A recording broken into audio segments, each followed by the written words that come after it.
I'm Isabella and I work here part-time. The Institute works, of course, with happiness in very many different areas of happiness. But our purpose is to pursue happiness, figure out why are some people happier than others, and how do we increase happiness globally, potentially, hopefully.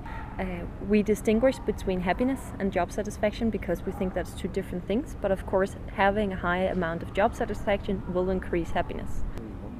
The sense of the job satisfaction level in Denmark are extremely high. People are generally really happy about their work. The Nordic countries, the Scandinavian countries in general are doing very well. I think some of it might also be a cultural thing. It's totally okay to take a day off if you have a sick child, or if it's your turn to pick up the children after school, you just go at 2 o'clock and say, no, I have to pick up my children, see you tomorrow. The most important thing when you want to experience job satisfaction is the sense of meaning.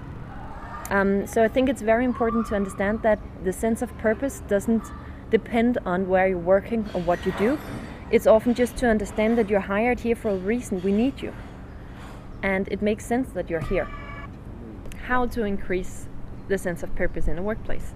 Well, there are many different kinds of doing this, maybe as many as there are people working.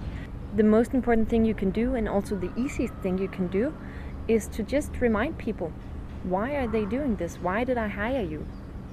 What do you contribute in doing? And have this in mind. So it's important to understand that first we need to know why we are doing it. Secondly, we need to have a good balance between our job and the rest of our lives.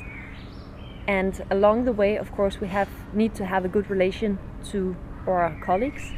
If we gather all the data and had to look for the most satisfied person in Denmark, it would be a woman aged 55 working in the public health sector. So I hope that our report can maybe change the way we prioritize in the job market. And say, when you have this gut feeling that you won't be happy with the job, even though it pays good, then don't do that. Take the job that makes sense to you. I think the best job in the world is the kind of work you would have done anyway, and now you get paid. So we hope to inspire the corporations as well to think more about purpose and balance.